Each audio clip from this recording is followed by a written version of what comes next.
Good afternoon, everybody. Today's class is going to be over resume writing, and I'm Brandon Young.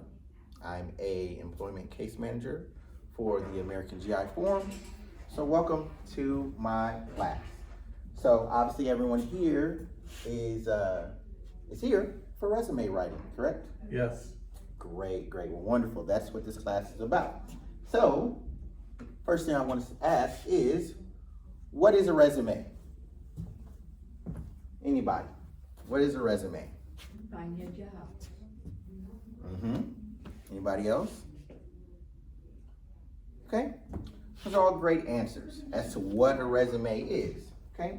However, the definition of a resume is a formal document providing an overview of your professional qualifications, including your relevant work experience, skills, education, and notable accomplishments. A resume helps you to demonstrate your ability and convinces the employer that you're qualified and hireable. So what belongs in a resume? What kind of things do we want to put in a resume? Your experience, Mm-hmm. and where you work, Okay. and your phone number and addresses. Right. Okay. Once again, excellent answers. Okay. So here are the things that we want to put in our resumes, right? We want to have contact detail. We want to have an opening statement, which includes personal attributes, career overviews, kind of says, hey, this is a job that I'm looking for. These are experiences that I have, and this is why I'm a great candidate. After that, we want to have our educational qualifications. We want to have a list of key skills. So, Microsoft Word, Google Suites is a good thing. If you have any kind of certifications, I know myself, I'm a professional project management professional. So that would be something that I would put there as well. And then you want to go on to, of course, your employment history. If you want to include volunteering, and then work placements, like if you had like an internship and what have you. All right. So moving along, okay. What should a resume look like? How do we want to have the paper orientated, right? We have different orientations, right? We want to have it landscape, or do we want to have it portrait, right? Like this is portrait, right? Landscape would be kind of going like that, right? Yeah. So, does it matter which way it is, right? Do we want to have really big font, really small font? You don't want it too big. Don't want to have it too big, right? And I think portrait. It's good, right? Should it be, how many pages do you think it should be? No more than 3. No more than 3. Okay, that's something, right? Anybody else? Okay. All right, well, let's go ahead and take a look and see what a resume should look like, right? So, what should a resume look like, okay? You'll see a lot of the answers that y'all gave, right? Professional fonts, right? Yes. Should have single spacing, right? So like I said, shouldn't be too big, right? 1-inch margins, right, on all 4 sides. Although this one doesn't really show, I guess it's not really to scale, but you should have at least 1-inch margins, right? Right. Lots of white space to give the readers breathing room, right? We don't want to have everything condensed in there, right? Like I said, the font shouldn't be too big, but also not too small, right? But we should have big section headings, right? So basically, the resume should let the reader of the resume should know exactly what it is they're looking for, right? We want to know the name, okay? We want to know, okay, hey, skills and expertise, job experience, right? Education, right? Right. Because I might be a hiring manager, right? And I'm like, hey, you know what? I want to know where this person went to school, because schooling is super important to me, right? I want to know that they have a good grasp of the concepts. So, education right here, okay? This particular person, right, because they're going for Director of Marketing Communication. Oh, they got their bachelor's degree in business marketing from NYU Stern School of Business in New York, New York. Great. All right, now I can read everything else. Okay, hey, skills and expertise. All right, now I can finally get to their job experience, right? Or I might want to just go straight to their job experience. Also, you can note that sometimes you want to highlight certain things. So, Miss Jane Doe wanted to highlight that while at Rowe Biopharmaceutical LLC, right, she generated a 3.5 million ROI, which is return on investment, by developing an event management program from the ground up. Right, so as you can see, certain things, right, that we want to catch, that you want to catch the eye of the resume reader is in bold, right? The name, kind of the headsets, or skill sets, Yeah. or the headings. I didn't know subheadings. that you also where the bullets are. I didn't know that you can also bold. The bullets, yeah. Right. Yeah. I didn't know that, so that's something new to me. Okay, exactly, right? So as you can see, this is usually what we have. But like you were saying, right? You want to have phone number, email address, right? Something that a lot of people are doing now is your LinkedIn. So it would behoove you to have a LinkedIn account, and then you can go ahead and put that there as well, because that's pretty much an interactive resume. Here's the like I was saying, the section where you kind of outline who you are, okay, your statement. What is LinkedIn? Is it basically a resume as well? LinkedIn is a social media site. It's technically a social media site, and but it's for business. It's for getting a job. So people who are looking for jobs, people who are looking to hire people for jobs. It's like Indeed. It's like an interactive Indeed, right? Because you're interacting with. Because you're interacting Gotcha. with people. There's pictures, and I think it's more personable, because Indeed is just kind of a whole bunch of jobs. Mm-hmm. But then LinkedIn, because it's just that, it's linking people in to other individuals and opportunities. Yes. So there's that. So here's a good question. What should you wear for an interview? Dress pants and nice dress shirt. Okay. Preferably black. Okay. All right. Let's go ahead and see. All right. So there are three options that one can choose from, depending on the type of job, right? If you're gonna go, you want to you're interviewing to be the CEO of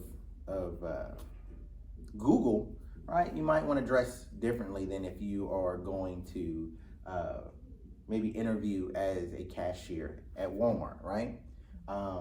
They're kind of different, the level of experience, and kind of definitely the level of pay, right? So there are three options. So option number one it's called smart casual, right? So you see an example for men as well as women, right? And what you'll notice is that not too fancy, right? You have neutral colors, a neutral color top, right? A jacket is not required, but usually the shirt should be a button down, right? Casual pants, neutral colors, right? You don't really want anything that's going to draw the attention away from you, right? You don't want to be sitting in front of a potential employer and them looking like, man, how many colors can you get into that one shirt? Or wow, look at those pants, those are really unique pants. I wonder where they got them from, right? Because guess what? In the interview is about you. It's not about your shirt, Right. your pants, or your shoes. So I said, casual leather shoes. But as noted, right, don't wear anything that you would wear to the gym. So don't have tennis shoes, basketball shoes, slides, sandals, things of that nature, right? And a lot of this stuff seems like it might be common sense, but you'd be surprised. You'd be surprised how many people show up to interviews, right? And they just have on regular shoes, you know, things that they would wear to the gym and what have you, right? So like I said, this is option number one, smart casual, right? So option number two is a step up, okay? And it's called business casual, right? So business casual, right, would be, I can show you, right? You don't have a jacket on, right? Or you can have a jacket, right? So, technically speaking, right, I would be in business casual, right? So this is what business casual would look like, right? You can have a sweater or a sports jacket, right? I chose not to have one. Okay, oh, hold on, let me go ahead and take off my tie, right? Because just being casual, all right? Because I'm casual, I don't need a tie. I can kind of breathe a little bit, right? But I'm still somewhat business-like, right? So you can have a sports jacket, you can have a neutral colored top, right? You don't need a tie, and it's okay to go ahead and, you know, let your collar be open, right? Neutral colored pants, right? Nothing too flashy, right? Your shoes, right? This would be a time to kind of dress up your shoes a little bit. Maybe wear some boots if you have some. That's not a problem. You know, you don't want anything, you know, eye-catching, you know. But a nice pair of shoes will take you a long way. Same thing with the women, right? You know, a neutral colored top, a nice blazer, right, or a sweater. Comfortable pumps, fancy flats are perfect in this situation, right? So this is business casual, right? So, right, if you are getting ready, okay, and option number three, right, we save the best for last, right? Before I want to ask you now the business casual. Mm-hmm. How would that fit in retail? How would business casual fit in retail? That's a great question. So now, while business casual is good for interviews, okay, and it is an acceptable, all of these are acceptable options, right? A lot of times where you see business casual is in the workplace. In particular, me working here, right? Yeah. I don't typically come into work in our next category that I'll talk about, right? Usually, for working here, we have business casual, right? Okay. So just what I described here, right? And so in retail, retail would probably be business casual, right? Okay. Because you're still kind of comfortable, ready to kind of move around, you know, engage people. You know, you might be doing some walking, so you don't have a jacket on, so you don't get too hot or overworked or whatever.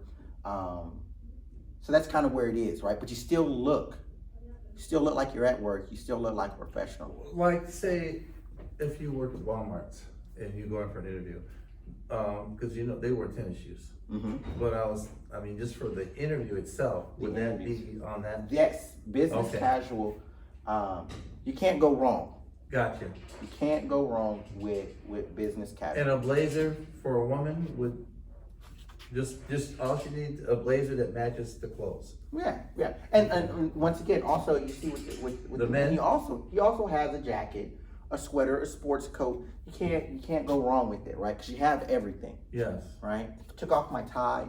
You still have that appearance, like, hey, look, I'm here for the job, and I'm taking it serious, right? What does she have? What is that? A blouse or it's not a shirt?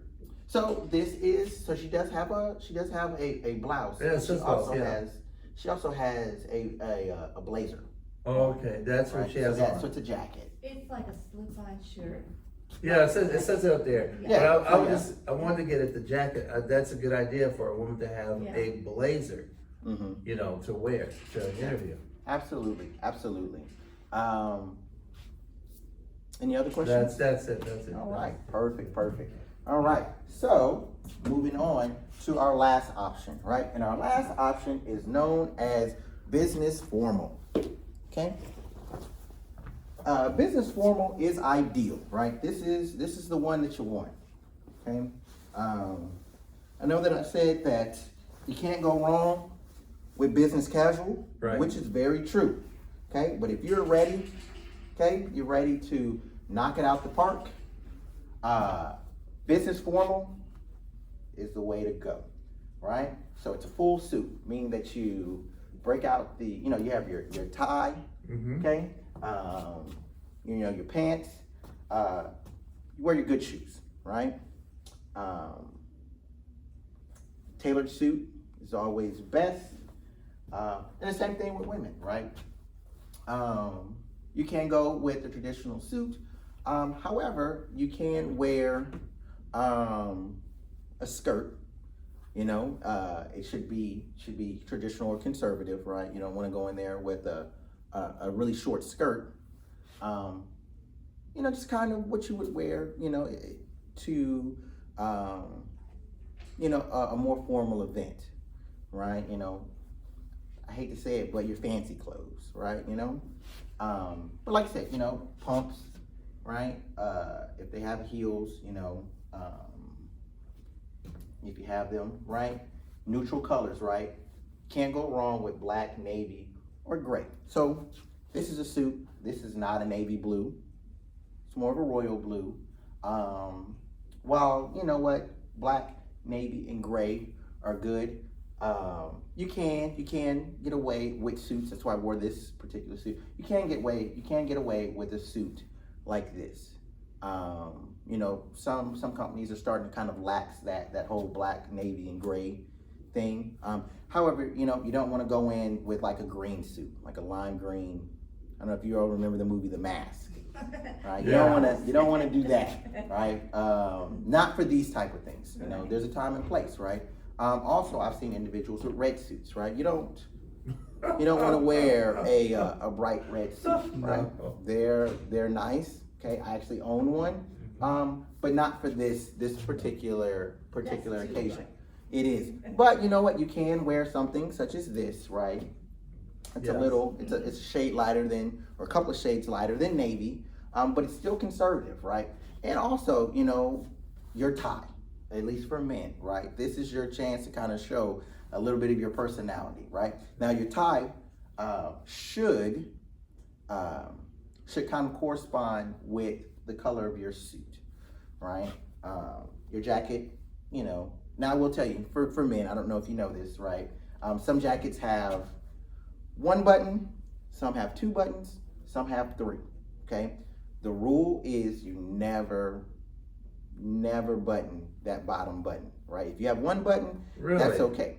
Yes, okay? If you have one button, sure, go ahead and button it, right? If you have two buttons, button the top one, button the middle one, and then leave the third one, right? Same thing if you, I think I said if you had three. If you have two, just the top one, okay? But never ever the bottom one, right? And then generally whenever you have a seat, unbutton your jacket. And that just takes the strain off of your buttons, Yeah. right? So there's that, right? That's just a little pro tip for you. But like I said, you know what? You can, there's always different ways to kind of show your personality. So like, as you can see, I wore a black shirt, right? Instead of the conventional white shirt, right? So there's certain things that you can do that can kind of help you, because the interview is about having you to stand out.